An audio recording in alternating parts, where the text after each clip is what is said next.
Welcome everybody to episode 30 of Scarves and Spikes. What's going on? What is up? We're missing somebody today. Yeah, Tyler's power's out. Ah, that's a bummer. Yeah, Atlanta United loses. The entire world blows up. I know. Man, I didn't get to watch the game live yesterday. Let's just Yeah. start there. Atlanta United loses 2-1 against New England. Hate week starts. I didn't even realize it's like double hate week. Like we already hate New England. We hate what they did to us in football. Now what happened yesterday, and then now we're back to part 2 of hate week because it's Orlando time, right? Well, you say us, and as you know, I'm a Buffalo Bills fan, and I had to sit through like 20 years of Brady dominating the division. I mean, that's and exaggerated. It wasn't like 20 years, but it felt like it. But yeah, no, I know what you mean. I'll admit, I saw bits and pieces of it. I mean, I know like pretty much what happened against New England. Yeah, a bit of a slow start, unfortunately, and the win streak is over at 2. But yeah, got a great chance to start a new win streak against Orlando. You know, I didn't get to watch the game live yesterday. I came back today and I was like, you know what? I'm going to punish myself. I'm going to watch this. So I came back and watched it. But between, I went to go see Yellow Card yesterday and I'm checking tweets. I actually watched like the first probably like 15 minutes of the game. It was really all you really needed to know what happened is in the first 15 minutes. But Yeah. looking at Twitter, I would have thought we were the worst team in the league. Looking at the overreactions, like, oh, Pineda, everybody thought Pineda was a genius, and now Pineda, what do you think of him now? And then you watch how Atlanta United kind of grew into the game, right? Like, and when we say grow into the game, I say Almada grew into the game because Almada was just world class at points. Yes, he was one of the reason for the second goal. He had a turnover that then Sosa couldn't stop him, got nutmegged, and then it's 2-0 easy.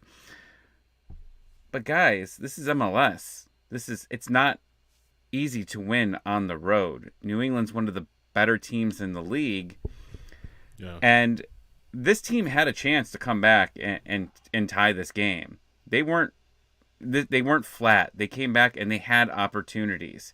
Etienne, oh man, Twitter. I knew what was going on when all the tweets came at him. Chol had opportunities, Yeah. multiple opportunities, and I think I tweeted out like, man, it's a shame that Pineda couldn't score all these goals, right? Because that's what it felt like. It felt like Pineda was playing up front and he just went like 0 for 6 on shots. Right. No, but you mentioned New England, and New England 8-3 at Gillette Stadium now, so they have not been beaten at home. Excuse me, they have not been beaten at home, and that remains the case with the victory over Atlanta United. But yeah, I mean, Petrovic stood on his head. I mean, no question about it. I think it was 10 saves, a career high for him. And he talked to Sam Minton from the Blazing Musket about Petrovic and just the interest he's got in overseas, and how Turner has said, you know what, this guy's a better goalkeeper than I am. And it's no secret after performances like that why he's getting so much interest from overseas, and he won't be long for a move to Europe. So that's definitely going to happen at some point. We'll be seeing him in Europe, and he's a European player, so that's gonna make the move that much easier. And yeah, I mean, another New England goalkeeper coming good. I mean, not like we haven't heard that before. So, but yeah, just phenomenal effort for him, and you can't fault it. So yeah, we'll talk about that a little bit and kind of dive into that. Of course, we'll talk about Orlando City. Danny Heckenbotham from MLS Season Pass is going to be on the call for that one, as he was a few weeks ago, and he'll be joining us here shortly. And also a Man United alum, Tommy. So I know you like that. I do. We should ask him if he thinks Almada has a chance of going to Manchester United. He's been linked to him twice. Hey, okay. Yeah, we'll kind of add that to the queue. Definitely ask him that. one quick note, some housekeeping, of course. Be sure to like and subscribe to us on YouTube. I say all the time, it really helps us out a lot, but it really, really does. And for those of you who, I think we're at 435 or 6, Tommy, as we're recording this. Yeah, who's counting? Next up, 500. Yeah. So, yes. Yeah, we are. But please, yes, please like, please subscribe if you haven't already. Thank you to those of you that have. And then patreon.com/scarves and spikes, as always, for a little bit of that bonus content that you won't get here on YouTube or the podcast feed. Of course, and we always say it, YouTube's going to be always free. The podcast is going to be always free, but we like to add a little bonus content for those of you that maybe pitch in a few bucks and help us out. So patreon.com/scarves and spikes.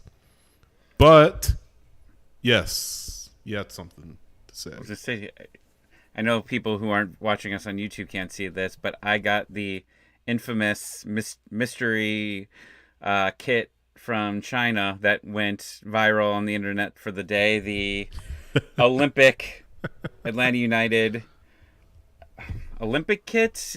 I don't really even know what this is. I don't even know if it has a name. But if anyone doesn't know, about a month ago, there was some pictures coming out of a kit, and it was dark green and gold, and nobody really knew what it was. Doug immediately shut it down and said it's not the third kit this season. Nobody really knows what it is. So mystery kit. It has. This might have just been like some type of kit that was created that was like, you know what? We don't like it, burn it. Like they might have, actually like had this as a template. But like there's so small details on here that you think that like this has to be real. Like they have the Atlanta Olympic logo down at the bottom. And then like this is like the actual like plastic. There. Yeah, and like this is the actual like plastic like logo, right? Like the badge, like usually that comes with the authentic kits, not like it has to be like, it had to be something like, does it come next season? Does it come in a few years? Like when the Olympics, like, I don't know what it is, but man, they really made me think it's real. Whose name is on the back, by the way? I got nobody. Oh, okay. Dang. Because if you order kits from DHgate, it's just a hint to everybody. They will fall off. 100% they will fall off. If you accidentally put it in the dryer once, it'll immediately fall off. So I do not screw around with DHgate names. But you bought a DHgate jersey though. Yeah, I mean I'll do that. It's like $15. Like I care for that, but the names on the back, no. It's just bad news. But it's nice. I like it. It's something just cool to wear.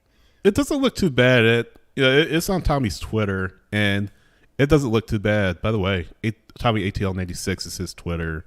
SH Wrights is mine, and Tyler is at ATL Pilgrim. He'll be on Twitter, I'm sure, when his power gets back on. But yeah, it's on Twitter. People can check it out, and people were kind of bantering you about the jersey, whether it's real or not. I mean, it looks good. I mean, I saw pictures of it. It looks good, and yeah, good choice. You said $15, right? Yeah, $15 isn't bad at all for something that maybe was just a screw up and a habit. I mean, so if this shows up next year as our away kit, then sorry guys, I got it before everybody else. Is everything correct on the crest? By the way, is everything spelled correctly? It's not I think Atlanta I told that story like that. Where I got the Fikons jersey, yeah. Faicons. Trying to explain that on a DHgate customer service during Chinese New Year was absolutely the worst thing possible. So you got to be careful when you order from them. But they really do nice jobs with football jerseys. Really nice jobs. That kind of reminds me, and Colonel is in here. Colonel is a Chiefs fan, unfortunately. But no, anyway, there was a commercial. I think it was Snickers or something like that. But the guy painted in the end zone, Kansas City Chiefs. And that kind of made me think of that, the Fikons or whatever you had. But yes, you went to the DHgate, $15. It looks like $15 well spent. I'll say that. And it's like an authentic like kit. It's not like the replicas. Like it's legit, like breathing, everything like that. Nice. It's I don't also even. also made by Adidas, Yeah, yeah. allegedly. So allegedly, yeah. So it's great. So I don't know. It's You a want to stay with New England here, or you yeah. want to talk about this rumor that showed up today that blew the internet up? Well, yeah. Let's talk about the rumor. Diego Rossi. We know him, formerly of LAFC. 48 goals, 104 appearances. Plays on the wing, so forward. Most recently with Fenerbahce and the Super League in Turkey. Um, both sides of the wing, can play up front, and a publication. I think it was out of Turkey. I'll have to look at what it's called again, but it's a publication in Turkey reported that Atlanta United were at least interested in Diego Rossi. Um, it's called Fener Culture, so I'm guessing it's a Fenerbahce blog or something like that. But yeah, they're saying that yeah, Atlanta United weren't interested in Diego Rossi, and Doug Robertson of the AJC essentially said it's not happening. Well, not essentially, but he said in quotes, not happening. So I'm assuming he has a source that is telling him that this move is not happening. I wish it was. I mean, we know what Rossi's quality is. He was a very dynamic player from his time with LAFC before he made the move to Turkey. And he didn't win an MLS Cup with them, but still, that was a very lethal attack in LAFC or at LAFC under Bob Bradley the first 2 years there. So he really thrived in that system. And again, didn't win an MLS Cup, but still a very dynamic player. He had a green card, I believe, when he was LAFC. So with LAFC, I should say. So I don't know if that still is something that he has since he's been with Fenerbahce since really 2021. He was first on loan, but they permanently signed him. So there's questions about the green card, whether it's still valid. But if it is, I mean, obviously you wouldn't take an international spot. The cost and the price will be another talking point. But while it doesn't sound like it's happening right now, according to Doug, and, while the steam has kind of been let out, that would have been really a phenomenal move for Atlanta United, I think. But the thing is, where are you going to put him? I mean, you have your share of wingers, so that would be the big question. I mean, what are your thoughts? I mean, 48 goals and 104 appearances in MLS is pretty impressive. Since he's left, he's got 10 goals and 64. So there's a drop off there. But if you're looking at a player, we joked around I think a couple of weeks ago about like a player like Tito Villalba, right? That can come in, play both sides of the wing, play up front.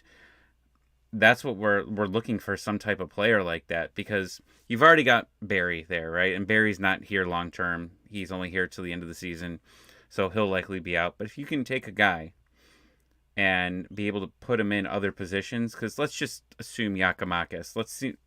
Assume Giakoumakis is like Joseph, right? He's playing every single game. He's healthy. You really don't have room for somebody, behind him to play anywhere else, right? Like that's what happened to Brandon Vasquez. Brandon Vasquez played one position, couldn't get on the field. But when you're Tito, you were able to put him on the wing some games, get a guy a rest, have him play there. Hey, you know what? You want to rest Joseph for the day. You put Tito in up front. Like if you want. I know it really didn't happen much, but like you had that option at least if there was an injury.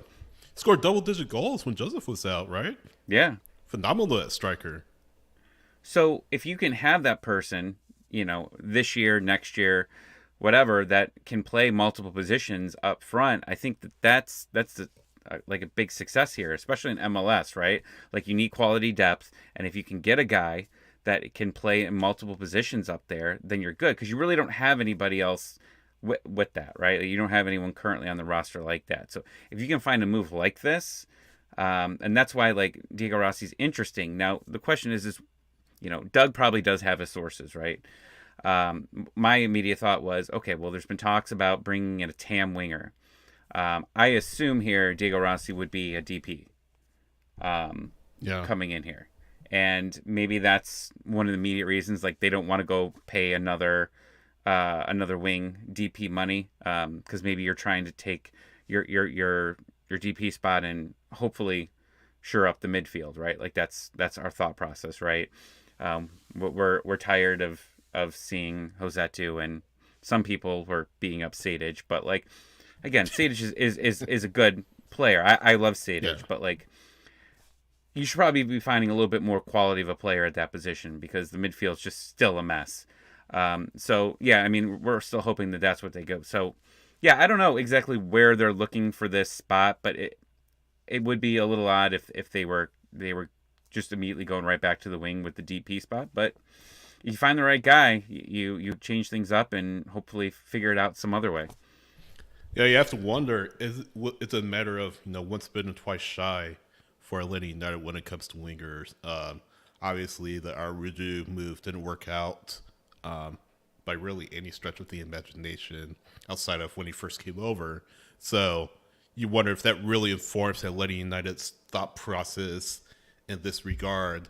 By the way, Rossi, when he was with LAFC, was on a salary of just over $1 million. So if he were to come back to MLS, you imagine that would be a little bit higher, much higher, at putting him in that DP arena. Unless they can work out a deal, if he really wants to come back to MLS, he could be had for a high TAM price.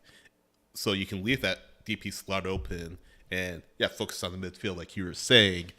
But yeah, I mean, it doesn't have to be a Rossi type player exactly like for like, or I should say, it doesn't have to be Rossi exactly, but like you were saying, a player kind of like him who can, fill in on the wings as needed, maybe start up top when Giacomakis needs a blow, and as we've seen, that health has kind of been a factor with him, at least early on in this MLS career, just because, and we talked about this, he's been playing just so much over the past year or so. First with Celtic, of course, and now with Atlanta. So obviously his health is not a serious concern, but still you need to rest him and get him ready for that final stretch of the season. So someone like Rossi who can step in and offer qualities that maybe a Barry may not be able to provide, something that you can rely on to put the ball in the back of the net. And I mean, he's done it. He scored 48 goals when he was with LAFC. So again, if you don't get him, get somebody like him. And maybe you don't need to look overseas for a player like him. A player like him could exist here in MLS in the way that you're not having to break the bank for someone like him. Maybe someone with an expiring contract, maybe a rental of some sort that can help you in that final playoff push. So it definitely is an interesting rumor, interesting thought process for Atlanta United. And although it doesn't look like it's going to happen, like I said, get a player, like you were just saying, in his mold that can help this team. Yeah, I was thinking about it today after watching the game and said if this team's serious about making a playoff run this year, and I know we've gone back and forth, and I was on Spaces a little bit last night, hopping on with Tyler, and someone's like, this is still a rebuilding year, and it bugs me when I hear that, because yes, Garth has said they had to rebuild the roster, right? But if you're keeping Almada and you just signed Giacomakis, who had one of the best starts in MLS history as far as goal scoring, you have Almada, who's one of the best, one of the best midfielders that we've seen in this league, scoring goals left and right. You got Miles Robinson now for one last run. He's most likely out of here. Yeah. So you've got all these players. You still have a very good roster. You can't. I don't know why people still say that this is a rebuild here, because you've got a chance here. You're in 6 now, right? And you still have a great roster. You've been missing some of your best players. You were missing Miles Robinson yesterday. You were missing Giacomakis. You've got a roster here that, if you're healthy enough, you can make a run at MLS Cup. Now, that's a big if. This team hasn't been consistently healthy for years. But if you can be reasonably healthy here, you can make a run with these set of players. And you've got room to add more, right? And I don't know. Like, it's if you're serious about this, there's, at the end of this window, there's no chance that Barry should be right behind Yakimakis on the depth Right. chart. Yeah. He's not doing it at all. And yes, he looked a little bit more dangerous, specifically in that Montreal game, where you thought he had a couple opportunities to score and he didn't. That's fine, but it's not. We haven't seen it in a consistent basis here. So absolutely, like 100%, you have to bring somebody else in, and it's not Eric Lopez either. Like there's just too much of an unknown Yeah. here. And I know, like usually I joke about Eric Lopez, but I'm serious. Like you need some other quality here going forward because Yakimakis has not been able to prove that he could stay healthy. Now, hopefully he does, and hopefully a little bit more rest will get him there. But right now, you need a contingency plan if the playoffs are starting this Saturday, and saying, okay, if he gets hurt, who's going to come in? Because if it's Barry, people are like, all right, playoffs are over. We have nobody to help out. Yeah, I mean, could you blame him though? I mean, No. yeah, he hasn't. I mean, he had the banger against the Revs a few weeks ago at Mercedes Benz, but I mean, outside of that, not much. And we talk about all the time. He had that really great run in Columbus, but he hasn't been the same player since, and for whatever reason. So Atlanta took a flyer on him and said, "Hey, we'll give you a deal. Show us what you got," and he hasn't shown anything. So yeah, I don't think that his long-term future is with Atlanta United at this point. At least, looks like he's destined to be kind of a journeyman in MLS or something like that. I don't really blame Atlanta United though for making that move, especially with the amount of money it costs to bring him over, and considering what he has done.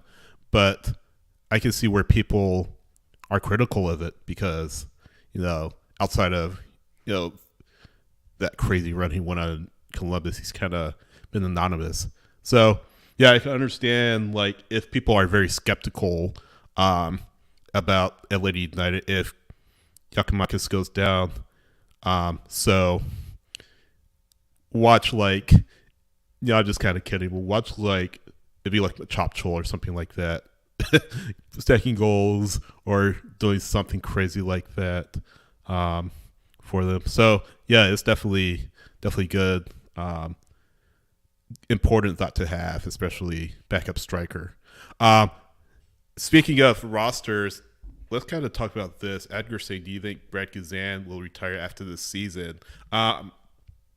We're kind of talking about wingers and forwards and stuff like that, but that's another big piece of the puzzle for Atlanta United as they move on to the future 2024 beyond.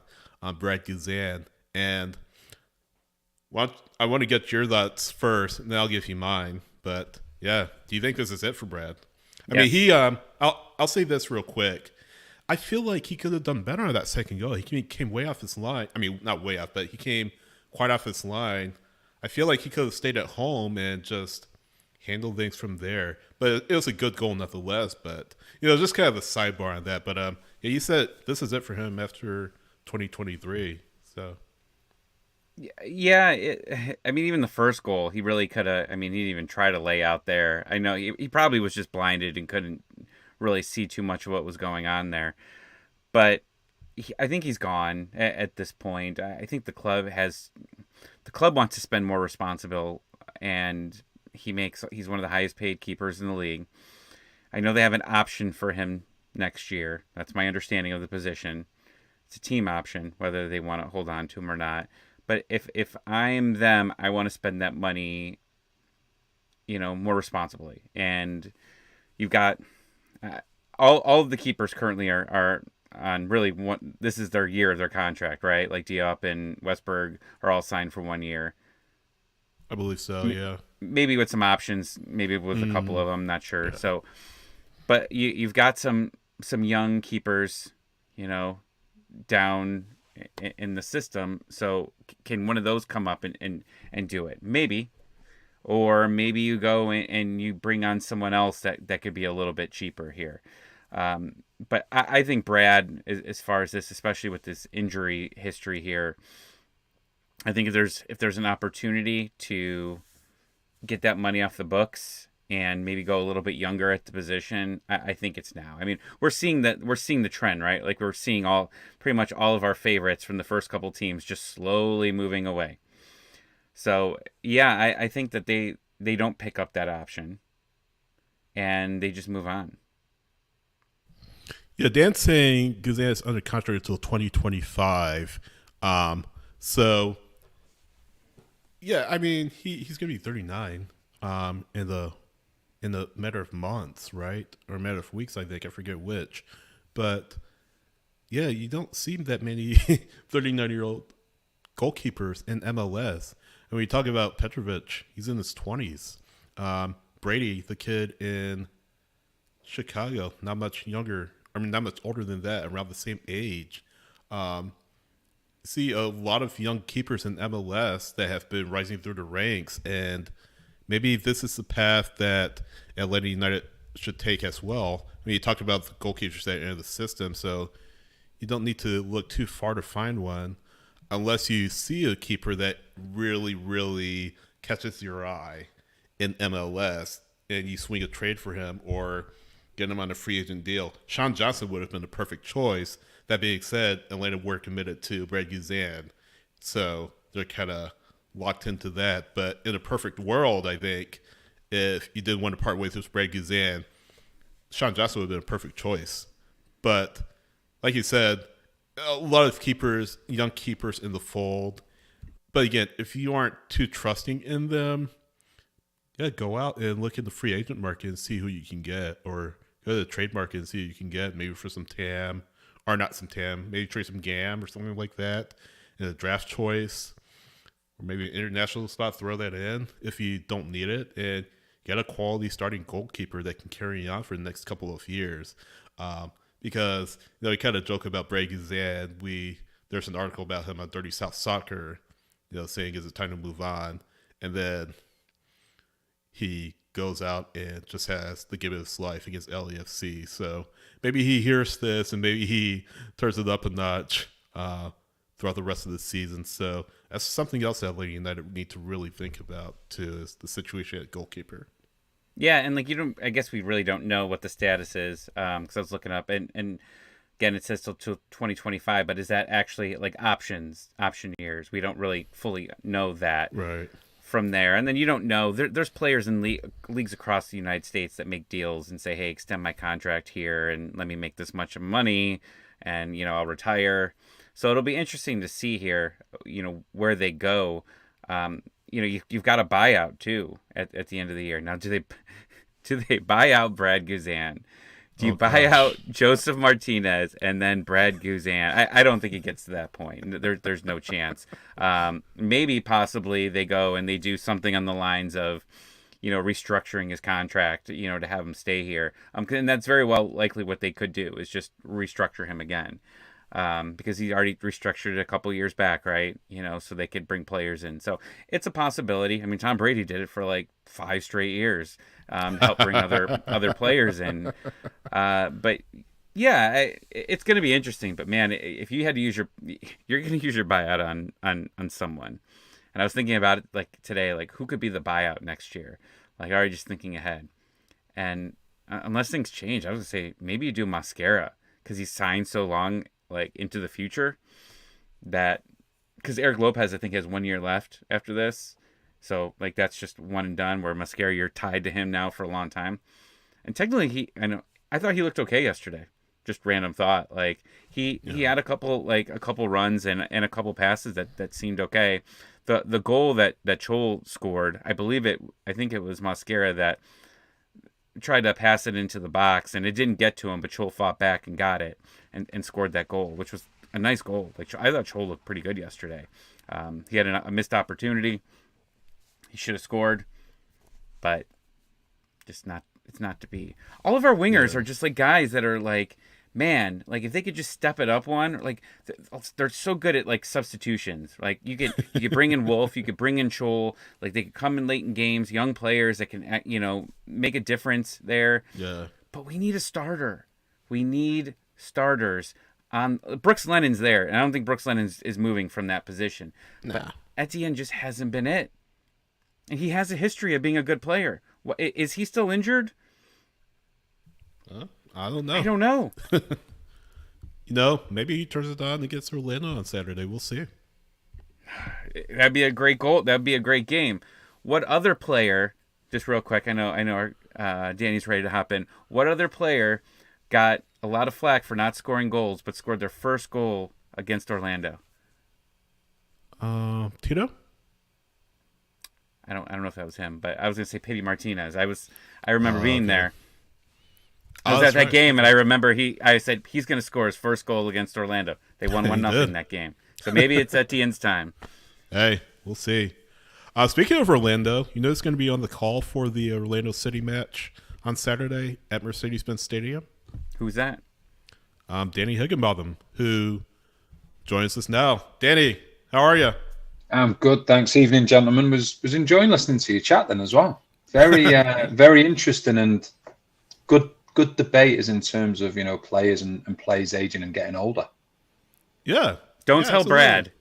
Don't Right. tell Brad we're talking about him, please. I Please no, don't. it's interesting when you say that because like a lot of times people will look at players and the first thing that stands out is their age, but from my experiences as well, you have to look at the experience as well and the leadership qualities. And I think what Guzan brings is a huge amount of leadership qualities in a team that has a lot of individual talent. But I would probably say that maybe could do with a few more leaders within the group. And, Guzan is as good a leader as any. No, that's definitely a good shout. I mean, you can see it every week. I mean, how he organizes the defense. He's not afraid to get on guys and give them what they need. And obviously you're a defender. You've heard it from keepers a time or two during your career, so you totally understand that leadership in the back, the guy between the sticks. So, I mean, you're absolutely right on that. So, yeah, from that standpoint, I definitely agree with you 100%. But yeah, thanks for coming on. My pleasure. Really appreciate having you today. I do want to kind of start off with kind of the big topic that everybody's going to be talking about this weekend is Lionel Messi. He's going to be introduced. It sounds like on Saturday. Sunday, I should say. And then his initial press conference down there in South Florida will be Monday. Obviously big for MLS going into this contract with Apple, and from a global standpoint, how would this adjustment time be for Messi? I mean, he spent all his time in Europe with Barca and then with PSG. Do you think he kind of slides in and right away we see the Messi that we all know and love? Or do you think with a league that is a lot different, has a lot more parity, has a lot of different interesting playing surfaces, Atlanta included, you think they'll take him a little more time to adjust than people think? I don't necessarily think so because I think he's a player that as he's aged, as he's grown, he's adapted as well. And that's the difference. In my mind, when you see players, the difference between good and great or even great and world class is the ability to adapt as they get older. And for me, I look at someone like Messi, and he just has 5-10 yards in his head. One of the beautiful things about Messi when I've watched him over the years, and I say this about certain players, and I'm not putting Almada in the same bracket whatsoever, but you look at the work that Almada does and the work that Messi does, 95% of the work that they do is before they receive the ball. That's the easiest part when they receive the ball. It's how they find the spaces. It's as though they sort of have this sat nav in their mind, and they're able to just figure out a pitch. And when you bring Messi into that equation, that's why I don't feel as though it will be an issue whatsoever for him to settle straight away within MLS, because he's one of the greatest players that the world's ever seen. There's no question about it. I think what will be interesting is how the younger players at Miami adapt to him, because they've been used to seeing him so long as this icon playing at Barcelona, probably all the way through their childhoods, and all of a sudden now it looks like he's going to become their teammate. So I think that's going to be the biggest thing, to make sure the younger players are into Miami, they're not sort of starstruck, because he's going to be their teammate. And as good as it's going to be for Inter Miami, I think it's just going to be absolutely amazing for the league, for the growth of the sport over here. I've lived here just under 3 years now, and the growth that I've seen in that time has been incredible. And then you add a player like Messi to it, then it's only going to do great things for the league. Yeah, real quick, I'll just throw out there super quick. You're talking about the younger players. Behan Krumowski, Mm. Argentinian American, now they're Inter Miami, went through the Inter Miami Academy, scored the other night, or last week, I should say. He said, look, I mean, to me, he's the greatest player in the world, and I can't believe that I'm going to be playing day to day with him or living life with him or something like that. I'm paraphrasing, but yeah, sir, exactly what you're saying. Those younger players, are they going to get starstruck? How can they not see Messi as an idol, but actually see him as their teammate and another player on the roster? I mean, that's a big thing that I think not a lot of people discuss. I think it is something that will take a little bit of time. But what I would say is that I've covered Inter Miami recently, and the young players, they've really stepped up. They've had some incredible performances, and it's been a really tough time for the club. But what I would say from the youngster side of things, they've learned so much in the last couple of months of everything that's been going on. Then all of a sudden, the future's looking bright. The future's looking bright for the club, the players, obviously with Messi looking like he's going to be coming in and then potentially other players joining him as well. You would hope that Inter Miami grow from there. And I think the biggest beneficiaries could be the younger players, and I think will be the younger players when they get their head around the fact that this player that they've idolized throughout their life since they were probably very, very young is now going to become their teammate. The marketing possibilities are just always interesting to me, right? Like, Danny, can you tell us, is there going to be a pink iPhone coming out that just says Messi on the back here? 'Cause that's what I'm waiting for. Yeah, I can't tell you anything like that. I'm not too sure, but I think obviously there's all this that's been going to be going on this weekend, and it's just everything's just building up incredibly. And I think people are unbelievably excited about what's ahead. With Messi looking like he's coming, what's the next step then?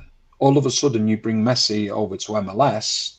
That's then going to create interest amongst other players as well. And I just think it's going to be such a wonderful signing for this league that it's just going to, I can't explain the growth that it's going to give to this league. And I think if you look at any other league in the world, in any other sport in the world, it's probably very, very difficult to give a comparison of a player going to a specific league in a specific sport and having such an incredible effect on that specific league. Yeah, well, we were talking about this last week, and the only example I could think of was Shohei Ohtani. Coming, to the MLB, playing for the Angels, and he was just a cultural shock, like, to the whole league. Mm. Like, you go to the games, and just the Asian community that has come out for him is just it's just completely changed. So it's interesting to see how Messi is going to come in here and just. It's conversations. Like, I've in my group, there's not many people that like soccer, and all of a sudden, people are coming up to you going, "All right, well, what's going on with Messi? What is the situation?" Like, he's still good. He's going to be good here.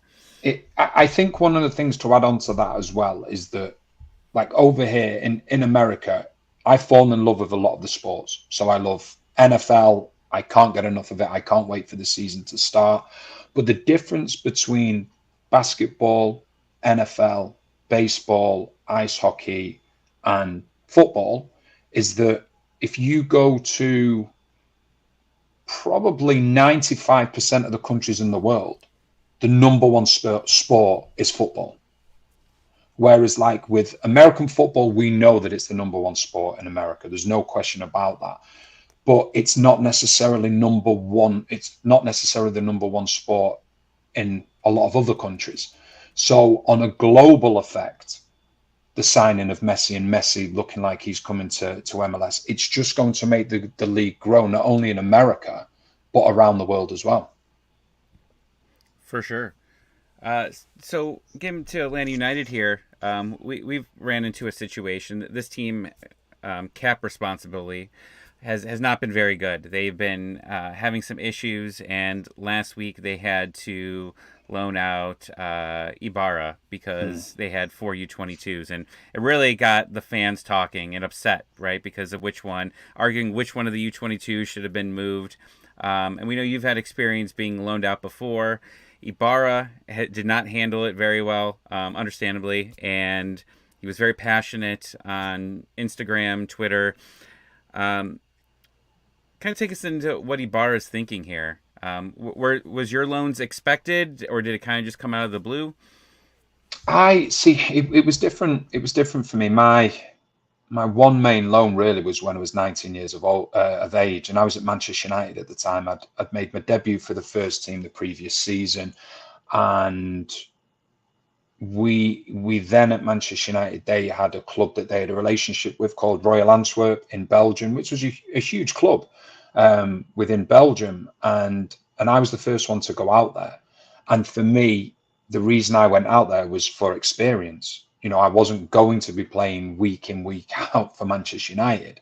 It was getting to the point where I'd played a certain amount of reserve team games. So for me, it was all about going out and playing first team football, understanding what it meant, playing in front of big crowds every week, playing alongside players where it was all about winning, which is something that isn't always the case when you're playing in the reserve team. So that's really been my only experience. Obviously, with the bar and the way things are done over here in America, it's very different.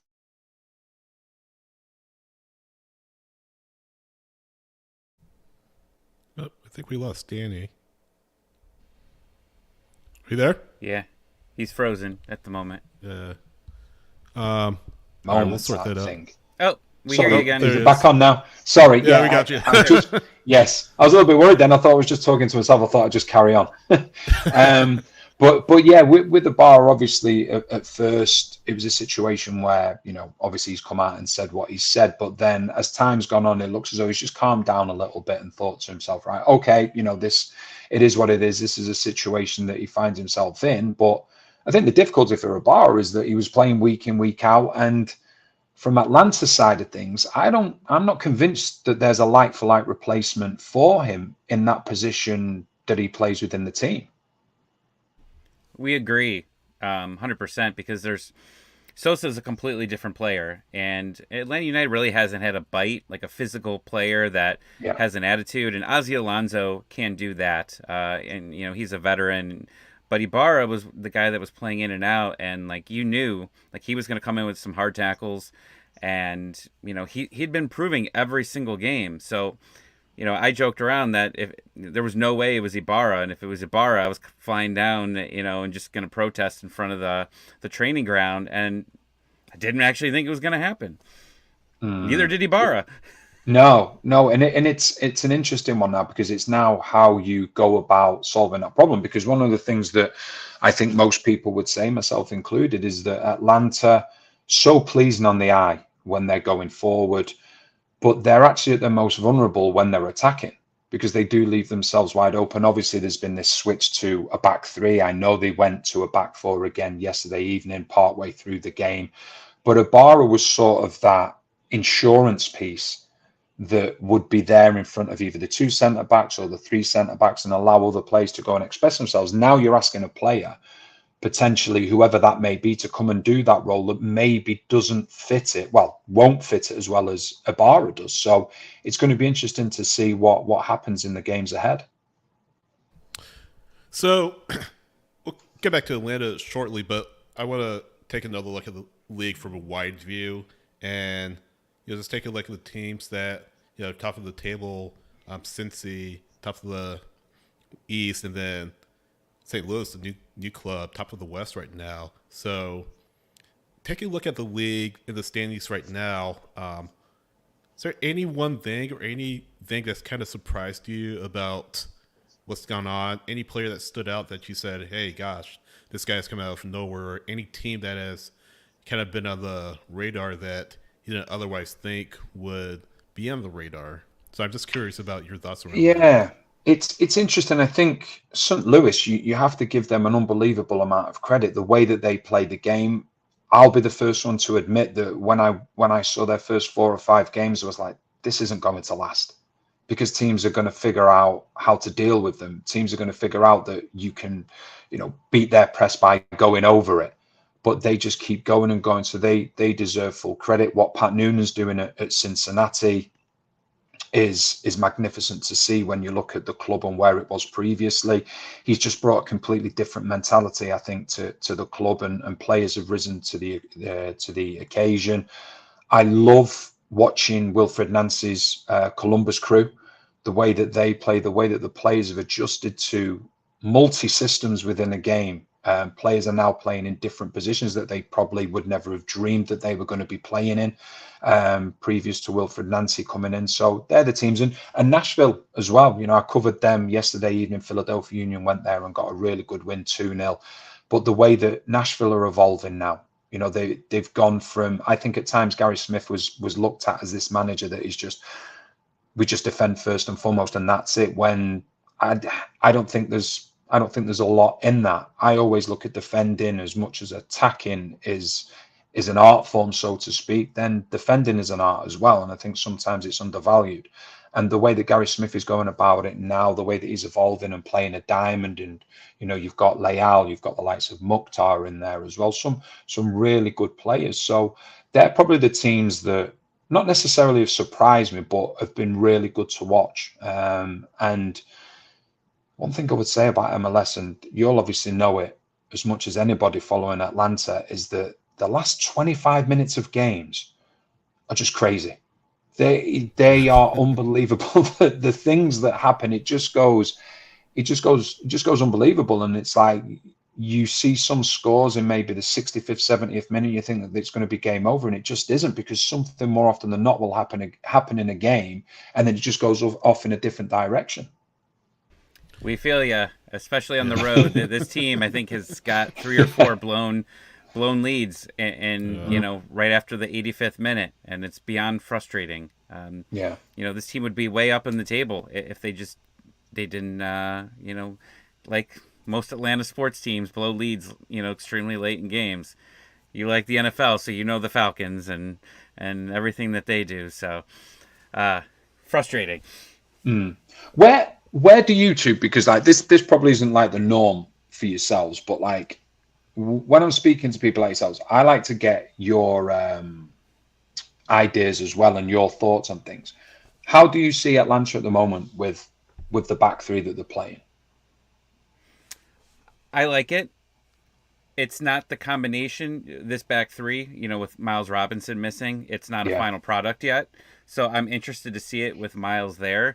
But this team has been so mistake prone for the entire season, since last year, really. And finally making this change, you have 2 back-to-back games where you only allow 1 shot on goal. You win both games, 2 clean sheets.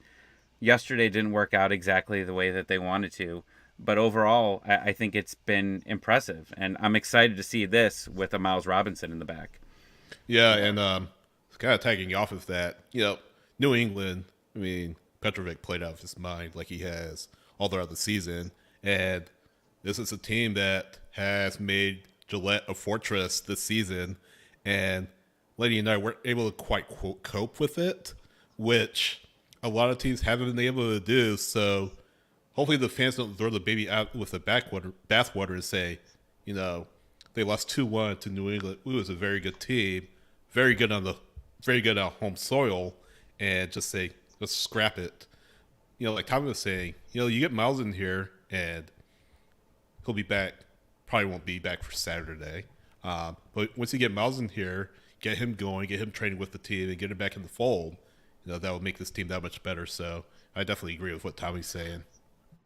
Yeah, I think it's an interesting one with Robinson as well, because he enables you to play a higher line then as well. I think because what you saw, or personally myself rewatching the New England game, I noticed a little bit of a gap between the midfield and the back three, because the back three were a little bit fearful of the pace of New England on the break. So they, erred on the side of caution and dropped. Whereas if you've got Robinson in that team, you can keep the units close together. And Orlando, I think, will be a really good test, because I thought you were very unfortunate against New England. Yes, they had an unbelievable start, a great start. But there's an argument to say that Petrovic was one of New England's best players on the evening, the amount of saves that he made. But if you go back to the 2 games previous that you've played in this back three, I think against Philadelphia Union, was a very good performance, but you played against the Philadelphia Union team, which midfield is quite narrow. There wasn't really much width coming from that team going forward. Then you go to Montreal, you win that one away 1-0. You're playing against the back three, so it's near enough man for man. Then what I thought New England did really well early on in the game, they had Bow and Spalding going down the left-hand side 2v1 against Lennon. And then on the right-hand side, I think it was Bai and Renix going against Wiley. And that's at times where that 3-5-2 or 3-4-2-1, whichever you want to call it, that's when that really gets tested. Because when you've had a little bit of time to work on it, when you're defending, that back three can become a back four. So say, for example, the ball's going down your right-hand side. You would have Wiley come in as a left back. That enables then your three centre-backs to come over, and Hernandez then becomes a right back himself. So you're sort of defending within a four, whereas at times I thought against New England, Lennon and Wiley, they were having to cover the whole of the width themselves, attacking and defending. So it's going to be interesting because I think Orlando will probably look at Atlanta and think, okay, we're going to have to absorb a lot of pressure. But Orlando are one of the best away teams in the league. The way that they can counter attack, you've got Santos obviously in the left back position who loves to get forward. So there's going to be some really interesting matchups, and I think it's the wide areas that could probably determine who comes out on top on the day.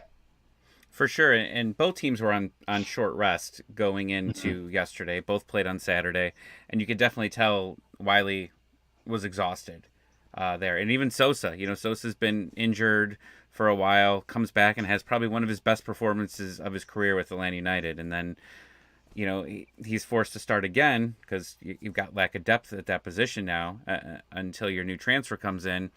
And they just looked just out of it. And now you're going against Orlando. Orlando had Wednesday off. Yeah. And that's going to be what I hate to say it. It's going to be a huge difference maker, I believe, because Atlanta's had a busy couple weeks. They have. The one thing that really stood out for me was in the Philadelphia Union game at home, the intensity just went up a level. I don't know whether there was anger from the previous game when they'd got beat 4-0 at Red Bulls, but the way they started that game was unbelievable. And I think it took Philadelphia Union by surprise. And what was also interesting as well is that they weren't afraid to mix it up.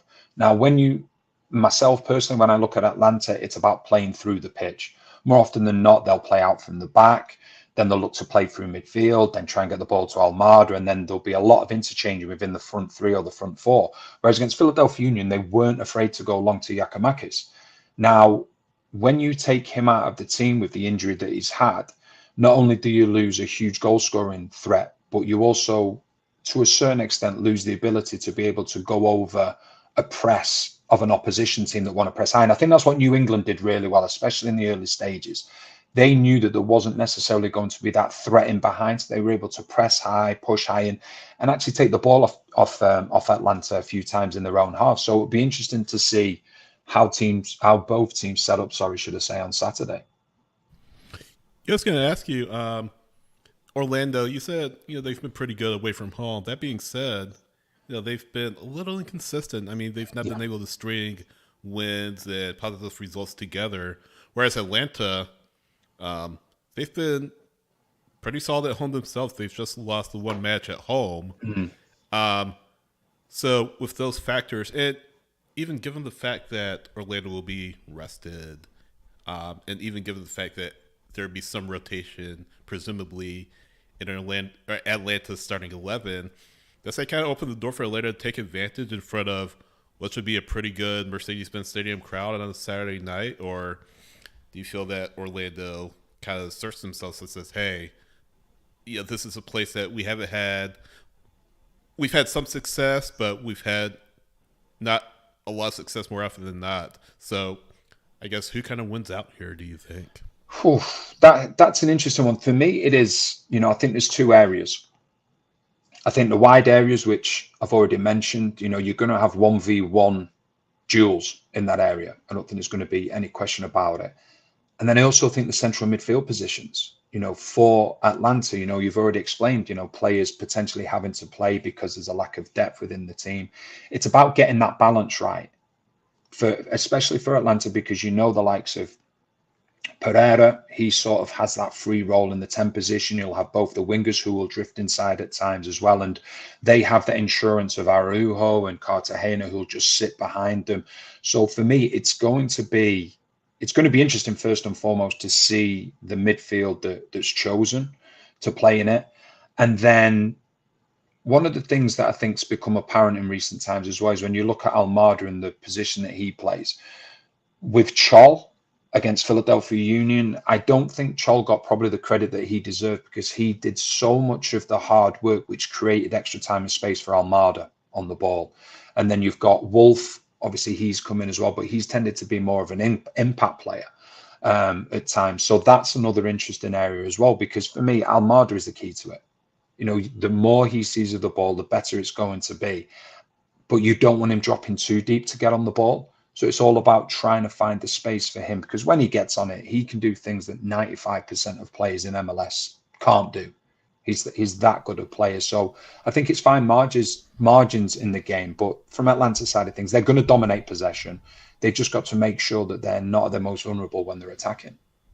Speaking of Almada, you brought him up, and he'll be a central figure, of course, but he's been connected to major clubs, Man United being one of them, a club, of course, you know very well, and Tommy as a Man United fan, but I mean, not Man City though. If he goes to right. Man City, you'll forget you ever played for Atlanta, won't you? I don't even know who he is. No, but it's pretty much a given that Thiago Almada will be in Europe in 2024. Is there a destination that you think will suit him? Do you think that he could thrive in the Premier League, or do you feel like maybe Italy, where we've had him linked to Napoli, would be a better fit, or maybe another country? I mean, what are your thoughts? I think he has the ability to thrive anywhere. I think one of the things that I would say about MLS is that it's arguably one of the fastest leagues in the world. And, it is end to end. You get very little break in between plays. So therefore, that teaches you or helps, these top class players to improve even more. Because all of a sudden you want to take one touch, you want to take two touch. Okay, well, your third touch, you're probably going to get tackled. So it's 100 miles an hour. But I also think a player like Almada is that he's such an intelligent player that he could adapt to any league, in my mind. And let's not forget, and I don't think it's been disrespectful in the slightest, if he moves to Europe, he's going to be moving to a top club. And he's going to be playing with better players. And I think we can all say that, that's not being disrespectful in the slightest. He's going to, if he goes to a top European club, and then what you find is that if you have good players around you, they make you better as well. So what he's doing here, personally, I'd love to see him stay in MLS as long as possible. We all know that it's going to happen and he's going to leave, but it's just when he does. And I think when anybody asks me, what do I think about Almada, the first thing I say is that I just want to enjoy him while he's here. Because in years to come, when he does eventually leave, people are going to look back at him as of one of the best ever players in MLS in such a tender age as well. I am going to cry a little bit once it's official, because it's just been such a bright spot with this club. When everything has just been down for this club since 2020, with Joseph getting hurt, it's been all downhill really from there. And he comes in, bright spot last year, and then this year he's just, when he gets set up for a free kick close, it's a 75% chance it's going in at this point. Do you know what? One of the things that I love about him, and it's not about the ability to be able to pick a pass, the shots that he takes, the free kicks that he has, the vision in seeing things that other people wouldn't see.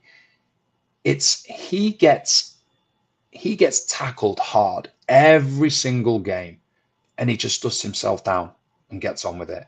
And for an opposition player, and I can tell you this from experience, when I was playing myself and you would come up against these incredible playmakers, these world-class playmakers, and if you went into a strong tackle with them and you thought to yourself, right, you know what, left him in a little bit of discomfort there. When they get up and just brush themselves down, there is nothing more frustrating. And when you look like a player like Almada, you look at him, you think he's small. Okay, maybe I can put a little bit of fear into him by getting close to him and making a hard tackle early on. Absolutely no chance. He's fearless. And that, for me, of all the unbelievable qualities that he has, I put those qualities right at the top because he doesn't care. He knows he's going to get hit, but he's just, okay, I'll get on with it and I'll wait for the next one to come. And that's one of the key factors that stands out for me every time I watch him. 100%. And Atlanta United knows they've had a few players that have come into this league, Pity Martinez and Ezekiel Barco, who, were fouled. I think Barco was the most fouled player, like in a span of 2 years. And you see those two players, and when they would get knocked down, they would just stop. They'd be on the ground screaming, at the referee, "Why didn't you call something?" And people are like, "Get up, get up!" And you're absolutely right. Like, you never really see Almada on the ground yelling. He's immediately back up and rejoining the play. That's a good call there. Yeah, he's a special talent, and every time I get to call an Atlanta game, he's one of the first things you're thinking about. Right, what's he going to do? Because he drifts all over the place. He's so clever. So many times, I'm trying to think now. I think it might have been the DC United game or the Toronto game. I've done so many games now where he specifically decided that the space was going to be on the left-hand side. He did it really well against Philadelphia Union. I think it was for Lennon's goal as well. He understood the way that the game was going. He understood that Philadelphia Union were getting desperate, so the most attacking side was down the right-hand side with Bizo. So we allowed Bizo to go a couple of times, knowing full well that when Atlanta won the ball, he was going to be in so much space, and that's how the second goal came about. He's such an intelligent player, and people say he's a number 10 and what have you. For me, he just plays all over the pitch. He will go in the most dangerous area of the pitch where he can pick the ball up and then get on his way and then make something happen. Danny, last one for me, and this is a selfish question. How does Man U do this season? Oh, That's how I feel every time I wake up in the morning getting ready to watch them. I make that exact same noise. yeah, it's a difficult one. I think, I don't think there's any question about it that they need to go out and spend money. There's talk, obviously, of Onana coming, who I think previously worked with Ten Hag at Ajax. I think there's a need for a centre forward. And then it's just then how much money they've got to spend as well, because we know, obviously, everything with the owners, there's just so much talk about, are they going to be taken over by somebody else? Is someone else going to come in and buy the club?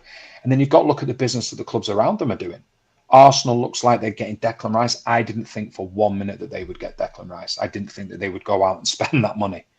That's, it's incredible that they've done that. Manchester City, we know the ability that they have, even if they don't sign any players, they're just an incredible team.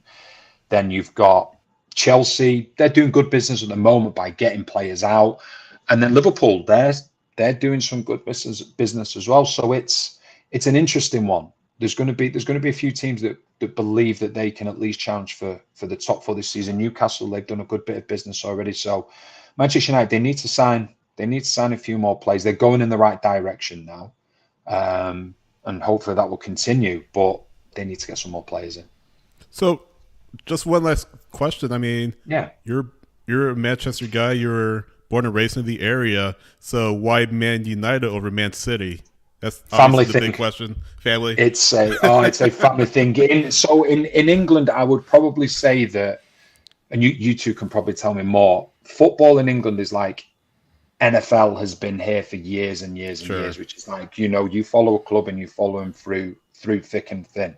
Sure. And that's what it was. I had no choice. As soon as I was born, it was like Manchester United. And if anything else came into the equation, like Manchester City, then no, not at all. And I've got plenty of Manchester City friends, got Liverpool friends, got Everton friends all around that northwest area. But yeah, it's always been Manchester United. And, as a Manchester United supporter now, we're just having to deal with what Manchester City fans had to deal with for a long time, and because they're the top team in Manchester at the moment. I don't think there's any question about it, and Manchester United need to get going. Who's your NFL team? My NFL team is the Philadelphia Eagles. Yeah, I figured you're being in Philly for Yes, past few been years. I been figured. been there for a few years, yes. So they're my team. And I honestly, one of the things I will say is that when I came over here, I always wanted to get into American football. But I Mm. found my first few months was here, I found like the rules of the game and all these like tens of flags being thrown onto the pitch. I was like so difficult. But then what what what made things so much easier for me? There was three things, sorry. There was the fantasy league, which I got involved with my friends, and I gave it the big one. I won my first 4 games and was telling everybody how good I was. I then lost my next 11, finished bottom. I've been I there. know. So yeah, he'll teach me. He'll teach me for doing that. The second one was watching a lot of pre-game shows in the studio and how in depth they go with it, as in terms of the tactical aspects of it. Absolutely magnificent. And then the other one's Red Zone. Oh And yeah. so on the Saturday for me it was covering an MLS game. Then Sunday it was watching the Premier League, and then Sunday afternoon it's Red Zone. Doesn't get much better Mhm. than that. So it's definitely my second sport now, and like I say, I'm still learning as I go along. But as they always say, go Birds. No, no, I don't say. He's a Bills fan. I'm a Falcons fan. Yeah. I actually went. The home opener a few years ago was the Eagles versus Falcons in Atlanta, and I came down Hmm. for it, and it was probably about 40% Eagles fans that were in that stadium. Yeah. Yeah. And the Falcons won in like the last minute of the game, and I screamed at every single one of them because they just kept spelling Eagles over and over and Yeah. over, and I turned around, started spelling Falcons. My wife was like, "You're gonna get beat up. Shut up." Falcons won though, so that was all that was important to me. Yeah. Danny, I do have to add, my father is a Giants fan and my brother is a Cowboys fan. So Wow. See, right. I've got a quick question for you. I know this is yeah. completely going off topic.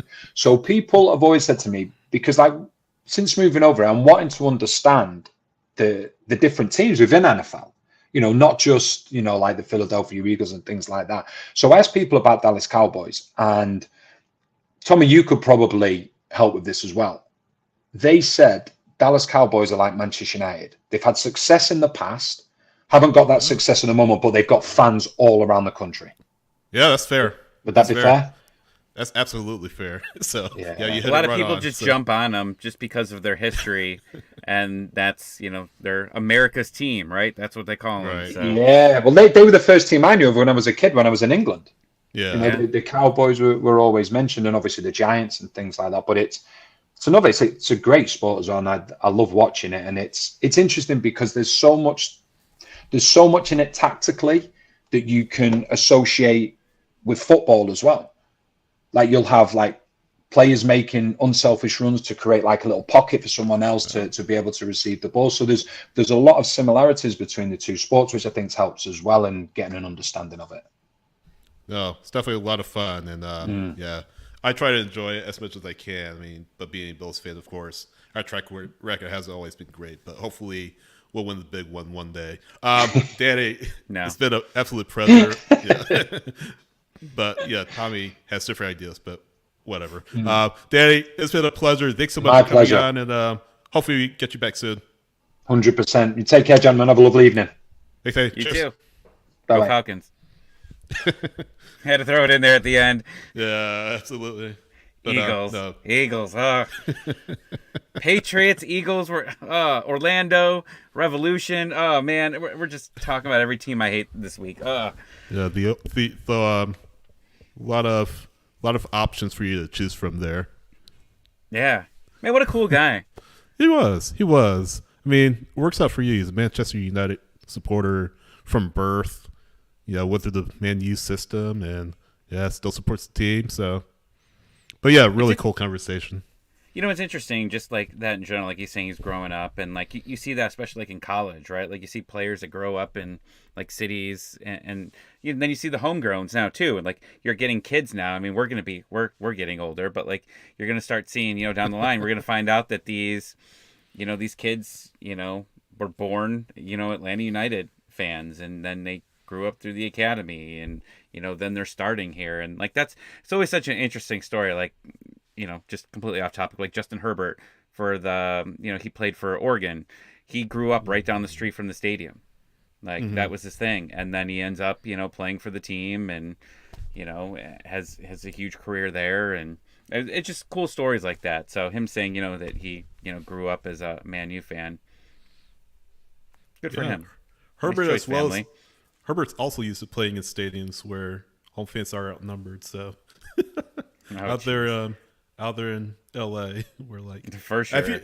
have you seen the like YouTube videos of like the Charger Stadium getting taken? Well, my probably not so much because they play in SoFi, but like they got taken over big time where they played. I think it was at In San the Diego. LA Galaxy Stadium. Well, that Yeah. too, but the LA Galaxy Stadium was just ridiculous. So, sort of a sidebar, but yeah, great conversation with Danny, and hopefully we can have him back soon. Um, how are you feeling about Orlando? Well, like I said earlier, the this team's stamina is really going to be huge here.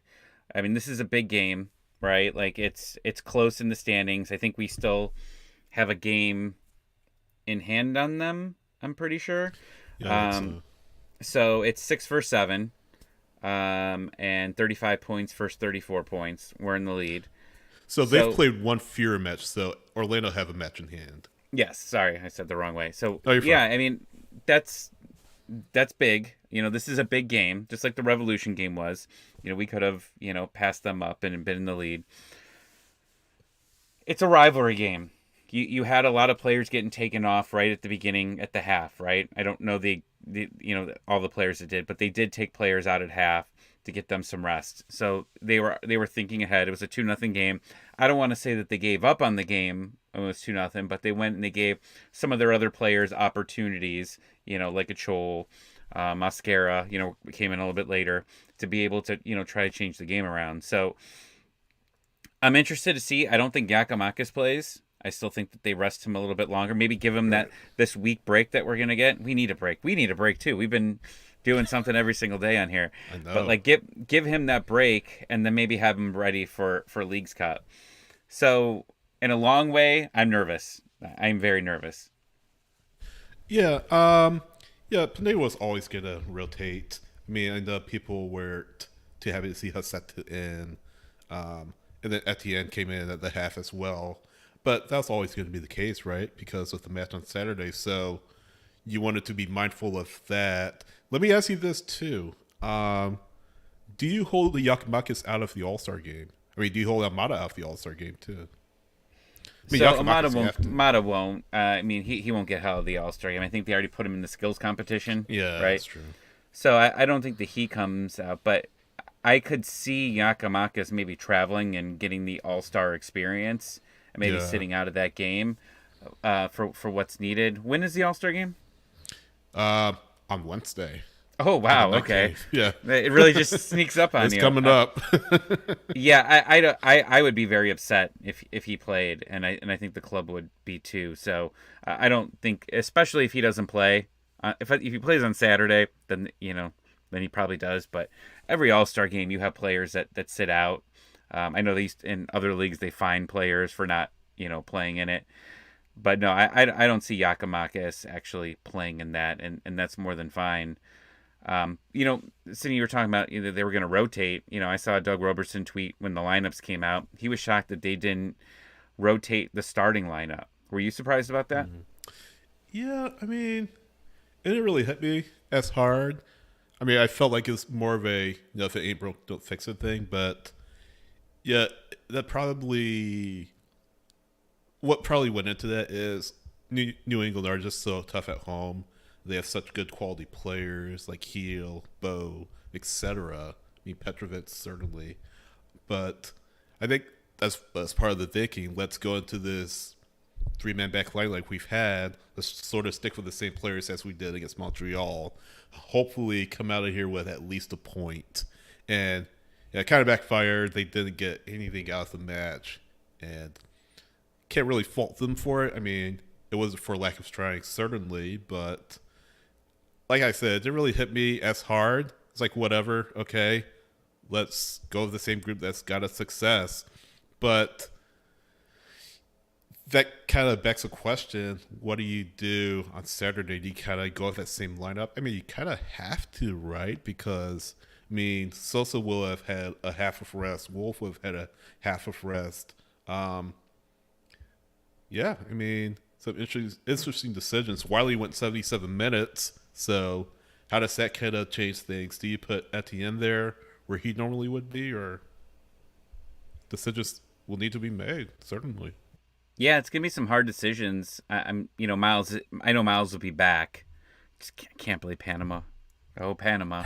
I can't believe Gosh. they ended up winning that game right in the middle of the concert. I had to turn it on. I was like, I Uh, gotta see this. But yeah, it, I could see Chol maybe starting. I think that they've been giving different players different opportunities. I could see that. I don't know. Maybe they reward him because he had opportunities in that game. I mean, he had a shot on. It didn't end up going on net. It just went just wide. But he had a couple nice opportunities to be able to score. I mean, he could have had at least a brace in there. So I don't know if they reward him. I don't know. I saw the tweet. Pineda started back to back. Same starting lineups for like the third time this season. I know Pineda's really stuck on. He wants to just get consistency in the lineup. So maybe you're right. Maybe they do start the same one. Maybe they make a small change or whatever. But you don't have the depth right now to really change a lot of things. You can't replace Almada, even though you probably wouldn't. You have nobody behind Barry, so you have to start Barry. The back line is probably going to stay the back line unless you want to put Cobb in somewhere, and I don't think that they're going to do that. There's really not too much to change. Now you could technically, if you wanted, replace Sosa with Ozzy, but I don't know if Ozzy's even ready for that. I feel like he has to be at this point, right? Like he's been recovered for over, like, not recovered for a year, but the injury happened over a year ago. Do they give him an opportunity to start at home against Orlando? I don't know. I mean, I think they still want to be careful with the leg, especially given his age and how much tread he has left on the tires. Maybe if he were a few years younger, I know age isn't everything, like Danny was just saying, but maybe for that leadership quotient that he brings to the table. I mean, he's seen a lot, he's done a lot, he's won in this league, so I don't know. Maybe they still want to be cautious with that leg and just don't want to put him out there for too long. But yeah, at the same time, I feel like he's going to have a larger role to play in Leagues Cup as you wait for depth to come in. And yeah, maybe he plays a half hour depending on the state of the match. But I feel like he's going to have gradually a much larger role to play, especially as we get toward the back half of the season and as playoffs get closer and closer. Because, gosh, after this match, Atlanta will have um, uh, 24 matches after Saturday, 10 matches to go in the regular season, which is crazy. So that's the home stretch. After Leagues Cup, that's the home stretch. So, A, you want to get through Leagues Cup without anyone getting injured. And then, B, you want to build that reserve of depth pieces to help you make that deep run. And if you get to the playoffs, which right now you're in pretty good shape right now, I mean, unless the bottom falls out. But you want to put yourself in a good situation where you're not burning through players that don't need to be burned through. I think Ozzy is kind of one of those players, at least for now. Pineda could think differently, we'll see, but that's just kind of my gut feeling. Yeah, and like the transfer window's going to be open till what, for like another 3 weeks, 4 weeks. Something like that. So my only thing here is getting visas take a while, and you're going to get a break. Depending on how good you do in this tournament, you could have a break here. But I want this team to be ready and just going. If they make a deep run in this tournament, Leagues Cup, sure. Then this is all. What I'm about to say is just completely worthless. But like, if they don't go far in this tournament, I really want them to, one, get healthy, and two, be able to bring in. I mean, right now you've got one new person coming in, right? And that's it. But like more players are coming. Get them in now.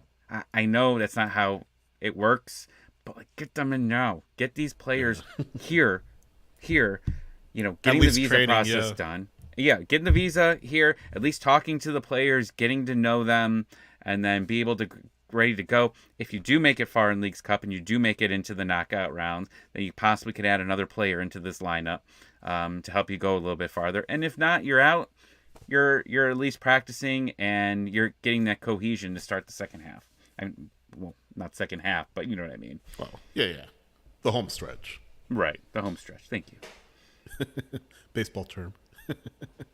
I think, kind of. So what's your prediction? Yeah.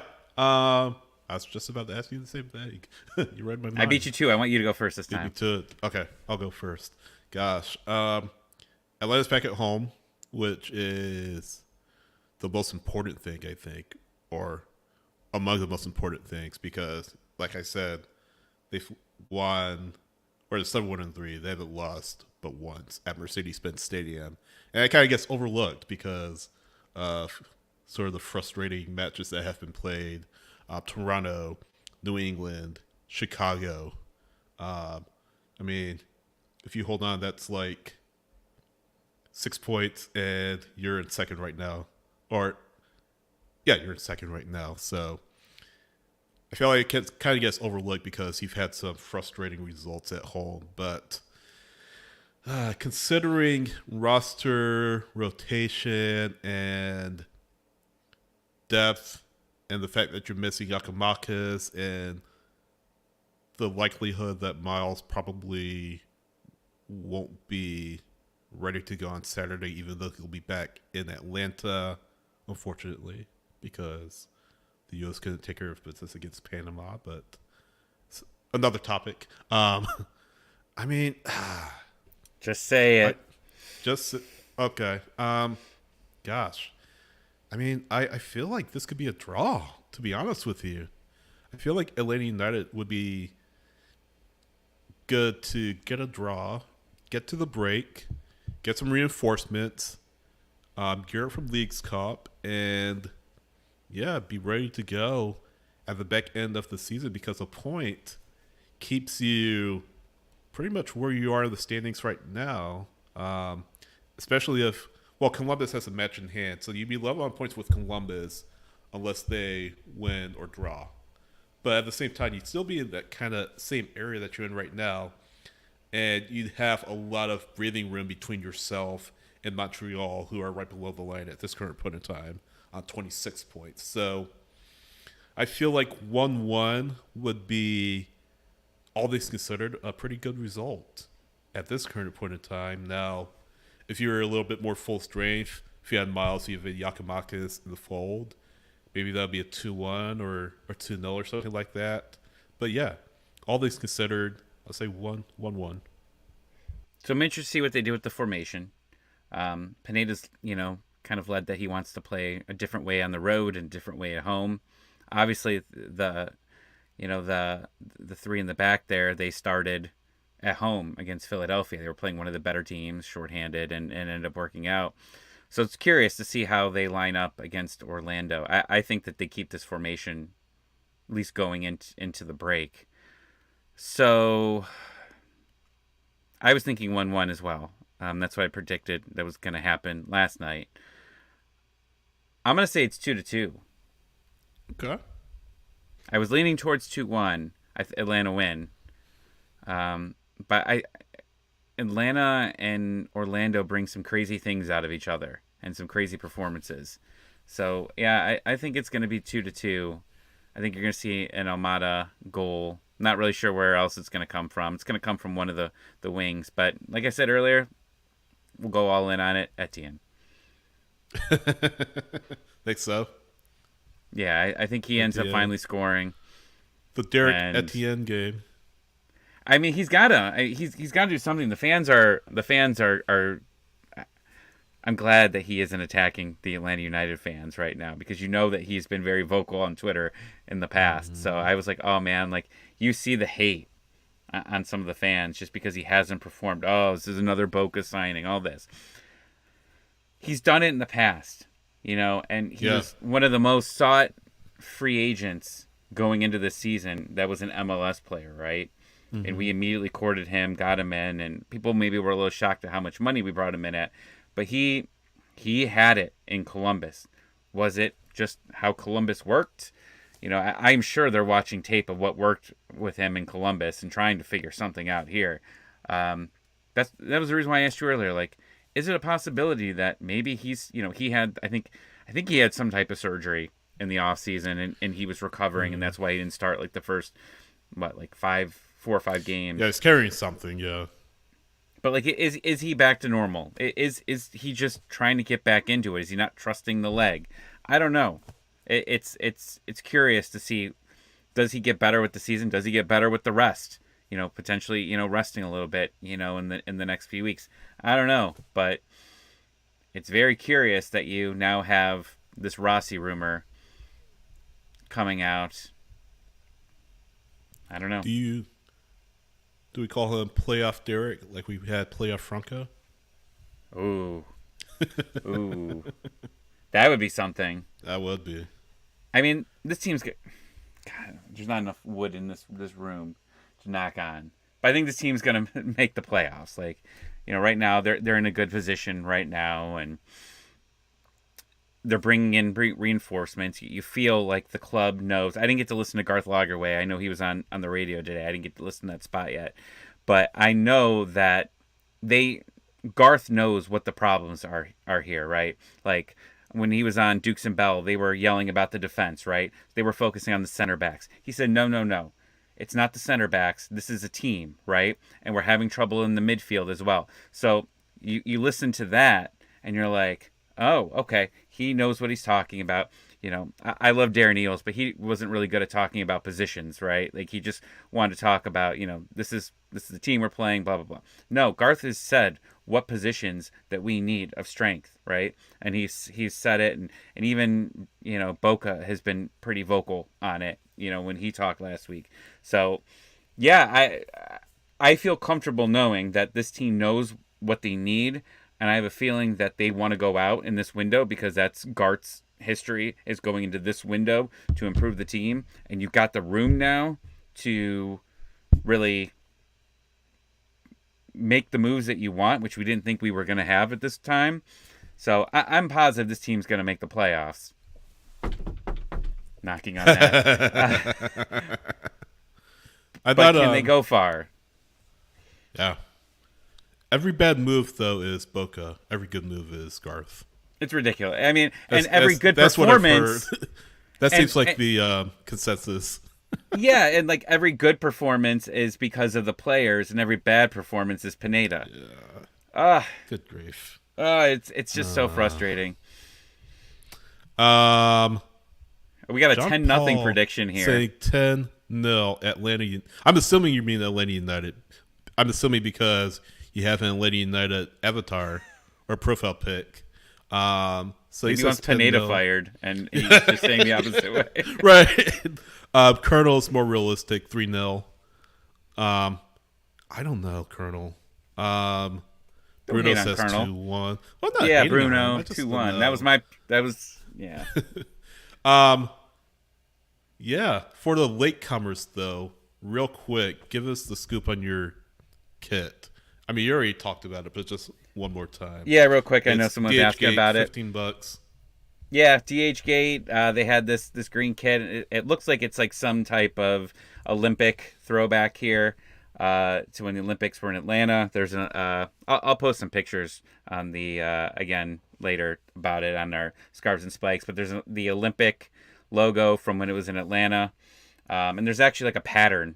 Like, looks kind of like leaves on there. So we don't know if it was a rejected kit. We don't know if it was, possibly something for the future. But it's sweet, and it has way too much specific things on it for it not to be something.